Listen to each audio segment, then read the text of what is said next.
Hello दोस्तों, स्वागत है आपका हमारी साइकोलॉजी क्लासेस में। तो आज हम आपको बताने जा रहे हैं एक एग्जाम पेपर के बारे में जिसका नाम है साइकोपैथोलॉजी। ठीक है, तो जो ये पेपर है 2009 का है, तो 2009 का है। और ये जो एग्ज़ाम पेपर है ये साइकोलॉजी का है। ठीक है, एमए सेकेंड सेमेस्टर का।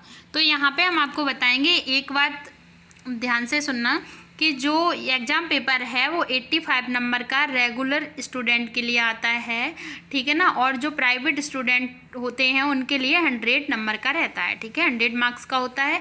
तो एक चीज़ का ध्यान रखना है यहाँ पे कि जो रेगुलर स्टूडेंट हैं, जैसे मान के चलो यहाँ पे जो देखो यहाँ पे देखिए NE5 लिखा है। NE5 का मतलब ये है, जो ये यहाँ पे इन्होंने 10 क्वेश्चन दिए हैं आपको, शॉर्ट आंसर टाइप क्वेश्चन। ठीक है, तो 10 में से कोई भी आपको 5 करने हैं, कंपलसरी है। तो इसलिए ये यहाँ पे वर्ड लिमिट इसकी है, जो शॉर्ट आंसर टाइप क्वेश्चन है। लघु उत्तरीय प्रश्न बोलते हैं ना, लघु उत्तरीय प्रश्न की जो शब्द सीमा है वो 50 है। दीर्घ उत्तरीय प्रश्न की शब्द सीमा नहीं दी जाती है पेपर में, तो उसका पता नहीं है। ठीक है, और यहाँ पे जो 5 × 5 है तो 25। तो इसका मतलब ये है कि 5 नंबर का एक क्वेश्चन है और आपको 5 क्वेश्चन करने हैं, तो आपके 25 नंबर के हो जाएंगे। ठीक है, इसलिए 25 मार्क्स के हो जाएंगे। तो यहाँ पे आप देख सकते हो, और यहाँ पे जैसे आप देख रहे होगे ना, टिक राइट का साइन लगा हुआ है, फिर 248 लिखा है। वो ये है कि ये बुक के पेज नंबर लिखे हुए हैं कि इस पेज नंबर पे ये वाला मिल जाएगा। ठीक है, एबनॉर्मल साइकोलॉजी की जो बुक रहती है उसमें। ठीक है, तो जो एमए सेकेंड सेमेस्टर के बच्चे हैं उनमें AK सिंह की बुक है, अरुण कुमार सिंह की, तो हिंदी मीडियम के लिए मानी जाती है, अच्छी मानी जाती है। उनकी जो बुक है एबनॉर्मल साइकोलॉजी की, उसमें। ठीक है, तो यहाँ पे क्या है कि मैंने इसलिए पेज नंबर लिख रखे हैं। तो आप देख सकते हो कि यहाँ पे जो क्वेश्चन है, सिलेबस मैं बताती हूँ कि जो एमए का जो सिलेबस है उसमें यूनिट, हर एक जो सब्जेक्ट है साइकोपैथोलॉजी, ऐसे जो साइकोलॉजी सब्जेक्ट हैं उनमें जो यूनिट है वो 5 यूनिट रहती हैं। ठीक है, तो ये हर एक यूनिट से आपको एक तो शॉर्ट आंसर टाइप क्वेश्चन मिलेगा और एक क्वेश्चन जो है वो लॉन्ग आंसर टाइप मिलेगा। ठीक है, अब यहाँ पे जो मैंने बात बताई थी कि 100 नंबर का प्राइवेट स्टूडेंट के लिए रहता है जो एग्ज़ाम पेपर, तो वो 100 का इसलिए रहता है क्योंकि उनके जो इंटरनल असाइनमेंट नहीं करवाए जाते हैं। ठीक है, तो यहाँ पे जो नियमित विद्यार्थी, जो रेगुलर स्टूडेंट होते हैं, उनके इंटरनल असाइनमेंट करवाए जाते हैं, जो कि 15 नंबर के रहते हैं, 15 मार्क्स के। तो इसलिए उनका जो एक्सटर्नल एग्जाम पेपर होता है वो होता है उनका 85 नंबर का। तो 85 पे प्लस 15 करोगे तो इक्वल टू 100 हो जाएगा। ठीक है, तो इस तरीके से होता है। अब यहाँ पे क्या है, कभी कभी ये जो यहाँ पे इन्होंने ये जो शॉर्ट आंसर टाइप क्वेश्चन है ये 5 नंबर का दिया है, और कभी कभी ये 3 नंबर का दे देते हैं ऐसे। ठीक है, तो वो क्या करते हैं कि जो दीर्घ उत्तरीय प्रश्न, जो दीर्घ उत्तरीय प्रश्न है, लॉन्ग आंसर टाइप क्वेश्चन, उसको वो जो है 14 नंबर का कर देते हैं रेगुलर स्टूडेंट के लिए। ठीक है, और जो प्राइवेट स्टूडेंट होते हैं उनके लिए 4 नंबर का शॉर्ट आंसर टाइप कर देते हैं, और 16 नंबर का वो कर देते हैं उधर। ठीक है, लॉन्ग आंसर टाइप। तो इस तरीके से आप यहाँ पे देख सकते हो। इन्होंने इस पेपर में, तो आप और वीडियो देखोगे उसमें आपको देखने को मिलेगा, कुछ वीडियो ऐसे हैं। तो ये आपकी यूनिवर्सिटी कॉलेज पर डिपेंड करता है कि वो एग्जाम पेपर जो है वो किस तरीके का बनाते हैं। ठीक है, अब यहाँ पे क्या है, जैसे इन्होंने जो 5 × 5 = 5 मैंने बता ही दिया। यहाँ पे जो पेपर है यहाँ पे 5 नंबर का क्वेश्चन दिया है इन्होंने। तो जो रेगुलर स्टूडेंट है उनके लिए 5 नंबर का है, और जो प्राइवेट स्टूडेंट होंगे उनके लिए 6 नंबर का होगा एक क्वेश्चन। ठीक है, तो यहाँ पे जो आपके 25 हो रहे हैं उनके 13 टोटल रहेंगे।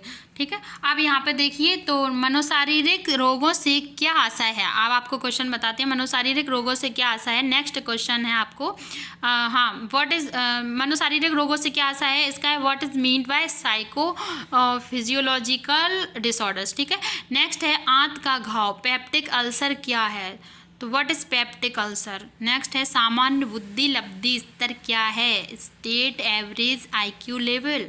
नेक्स्ट है टेसेक रोग क्या है। ठीक है ना, तो यहाँ पे नेक्स्ट क्वेश्चन है समायोजन विकृति से क्या आशय है। नेक्स्ट क्वेश्चन है इम्पल्स कंट्रोल डिसऑर्डर क्या है। ठीक है, नेक्स्ट क्वेश्चन है मन चिकित्सा से आप क्या समझते हैं, what do you understand by psychotherapy. ठीक है, साइकोथेरेपी। नेक्स्ट है मनोनाटक चिकित्सा पद्धति का विवरण दीजिए। State in short psychodrama method of treatment. Next question है संगीत चिकित्सा पद्धति क्या है? What is music therapy? Next question है योग के मनोवैज्ञानिक लाभ बताइए। तो जो योग के मनोवैज्ञानिक लाभ बताइए, जो क्वेश्चन है 10 नंबर का, ये आपका शॉर्ट आंसर टाइप का लास्ट क्वेश्चन था, ठीक है। State psychological advantages of yoga, ठीक है। अब यहाँ पे इकाई फर्स्ट लिखा है, यूनिट फर्स्ट से आप देख सकते हैं जो क्वेश्चन नंबर दिया गया है, हृदय संबंधी मनोशारीरिक रोगों का वर्णन कीजिए। मैंने आपको बताया था कि हर एक यूनिट से आपको एक दीर्घ उत्तरीय प्रश्न मिलेगा, लघु उत्तरीय प्रश्न, मतलब शॉर्ट आंसर टाइप और लॉन्ग आंसर टाइप, ठीक है। तो यहाँ पे देखिए, अब इनने अथवा में दिया है संधि शोध अथवा मधुमेह के मनोशारीरिक आधार का वर्णन कीजिए। तो इन्होंने अथवा में दिया, अथवा का मतलब अथवा और इधर लिखा रहता है OR। इसका मतलब ये होता है कि इन दो क्वेश्चन में से आपको कोई एक क्वेश्चन करना कंपलसरी है। अगर आप नहीं करोगे तो आपको जो मार्क्स हैं इस क्वेश्चन के वो नहीं दिए जाएंगे, ठीक है। कोई एक करना होता है। आपको ऐसा नहीं है कि आपको दोनों आ रहे हैं तो आप दोनों कर दो, ऐसा नहीं करना है। आपको कोई एक ही करना है, जो आपको बेहतर है वो कर दो इसमें से, ठीक है। अथवा का मतलब होता है। अब इकाई 2 यूनिट जो 2 है, यूनिट 2 में देखो आप क्वेश्चन क्या दिया गया है, किन्हीं 2 पर टिप्पणी लिखिए। निंद्रा विकृतियाँ, दूसरा है भोजन विकृतियाँ, तीसरा है औषधि व्यसन।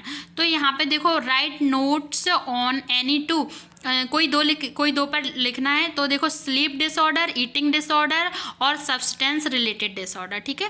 यहाँ पे आ गया है इकाई 3, यूनिट 3 जो है, यूनिट 3 का क्वेश्चन है मानसिक मंदता के नैदानिक प्रकारों का वर्णन कीजिए, ठीक है ना। अब यहाँ पे आप देखिए discuss critical types of mental deficiency. अथवा में दिया गया है मानसिक मंदता के कारणों का विवरण दीजिए, ठीक है ना। अब यूनिट 4 का क्वेश्चन आ गया है। यूनिट 4 का आप देखिए, हाँ यहाँ पे देखिए यूनिट 4 है, जो यूनिट 4 से क्वेश्चन पूछा गया है रोगी केंद्रित चिकित्सा पद्धति का वर्णन कीजिए, ठीक है। Discuss client centred therapy. अब नेक्स्ट इसी के अथवा का देखिए व्यवहार चिकित्सा का संक्षिप्त विवरण दीजिए, ठीक है ना। Discuss in short behaviour therapy, ठीक है, शॉर्ट बिहेवियर थेरेपी। और इकाई 5 जो यूनिट 5 से है, जो लास्ट क्वेश्चन है इस एग्जाम पेपर का, वो है अस्तित्व परक चिकित्सा विधि का वर्णन कीजिए, ठीक है। तो यहाँ पे नेक्स्ट क्वेश्चन इसी का, सॉरी नेक्स्ट नहीं है, इसमें ही है, अथवा करके दिया गया है, नेक्स्ट ही है वैसे। तो उपचार में योग, ध्यान व बायोफीडबैक की उपयोगिता समझाइए, ठीक है। तो ये जो क्वेश्चन है 12 नंबर में एक दिया जाता है, ठीक है। लॉन्ग आंसर टाइप उन्होंने वहाँ पे 5 का दिया है रेगुलर स्टूडेंट का, तो यहाँ 12 का दिया है, ठीक है, 12 का। और अगर शॉर्ट आंसर टाइप उन्होंने 3 का दिया है तो फिर लॉन्ग आंसर टाइप वो 14 का देंगे रेगुलर स्टूडेंट के लिए, और प्राइवेट स्टूडेंट के लिए 4 नंबर का जो शॉर्ट आंसर टाइप है और लॉन्ग आंसर टाइप 16 का, ठीक है। अब यहाँ पे इन्होंने एक क्वेश्चन और अथवा में दिया है मनोगत्यात्मक चिकित्सा पद्धति का संक्षिप्त परिचय दीजिए, ठीक है। इस तरीके से आई होप आप सभी को समझ में आ गया होगा। मिलते हैं नेक्स्ट वीडियो में नेक्स्ट एग्जाम पेपर के साथ। तब तक के लिए थैंक यू सो मच। आप इस वीडियो को लाइक करें, सब्सक्राइब करें और शेयर करना बिल्कुल ना भूलें।